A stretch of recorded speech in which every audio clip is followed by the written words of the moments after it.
Welcome back. I am your host, Darnell Jackson.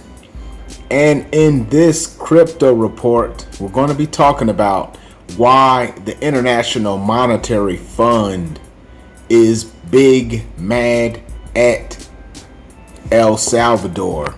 But first, make sure you subscribe to the number one super awesome channel on YouTube. Everybody's doing it. You don't want to be left out. Okay, so let's get to the agenda. Now, here's the deal. El Salvador made the news as they basically took the flag as effectively the world capital of cryptocurrency because they're the first nation to make Bitcoin legal tender. So all of you crypto crazed cities and states all over the world have to take a back seat to El Salvador. And everybody was excited. This is huge news. Everybody, that is, except for the people at the International Monetary Fund. They're making the news today. Let's see what happened as we look at the agenda. Let's take a look at some of the fallout from the IMF reacting to the people in El Salvador just minding their business. So what you see now is the IMF is already starting to give you an idea of the problems they're going to start with this. Reuters reports the IMF sees legal economic issues with El Salvador Bitcoin move. What legal issues could they have? El Salvador Bitcoin bill raises issues, IMF spokesperson. And this is all in response to El Salvador becoming the first country to adopt Bitcoin as legal tender.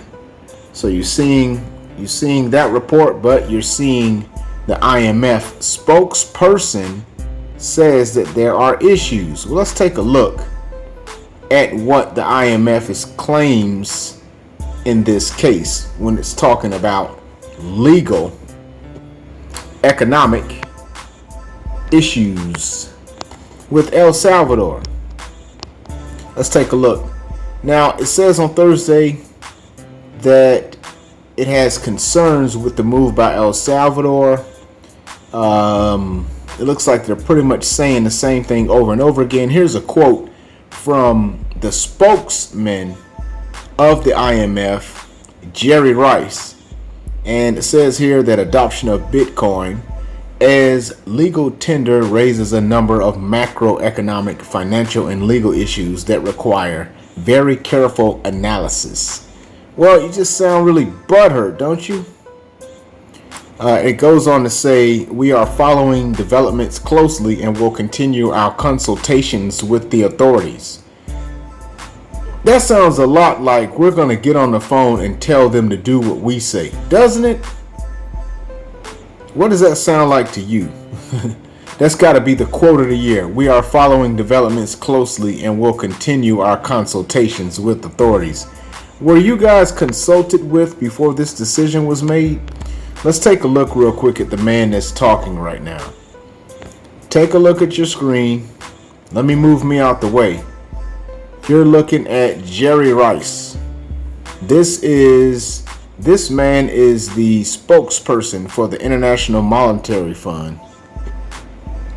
He's the one that claims that there are legal issues. What legal issues could there be? Are you an attorney for the nation of El Salvador? Are you an attorney that's been hired by that nation? Or are you someone who is jealous, envious of a state doing something that you cannot control? Let's go a little bit deeper into this whole thing. When you're talking about the International Monetary Fund, you have to always understand the history of how the IMF has been doing business with any particular country. So let's take a look at how El Salvador has been doing with the IMF. And this is just Wikipedia. And it says that it says that El Salvador has been in the IMF since 1946. I think this is very interesting. It says their quota currently consists of 287 million SDR. The SDRs are the special drawing rights.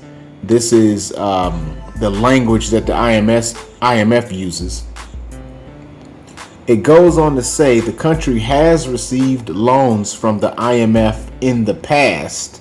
I want to highlight this. The country has received loans from the IMF in the past, but most recently has received only standby loans and currently has no outstanding payments. Now that's a big point.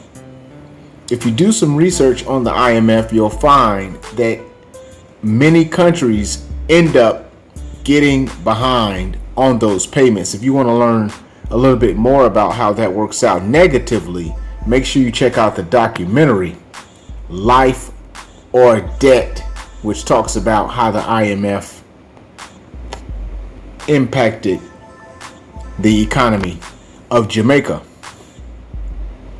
So that's a little bit of history about the IMF in El Salvador. As you can see, it appears they don't owe the IMF anything. Okay? And so what I want to do is just give you a little bit of my opinion. When you look up a little bit more about El Salvador, one of the things you'll ask yourself is what does El Salvador mean? Well, El Salvador achieved its independence from Spain in 1821 from what was called the Central American Federation. Okay? And it was at that point in time the Republic of El Salvador, and the country was named after the Spanish word for the Savior in honor of Jesus Christ. Now, for you folks who have faith, that may be another reason for you to go down to El Salvador and buy up some land and take up residency, because that's the new law as well. You also get citizenship and you get zero taxes when you're a Bitcoin entrepreneur in El Salvador.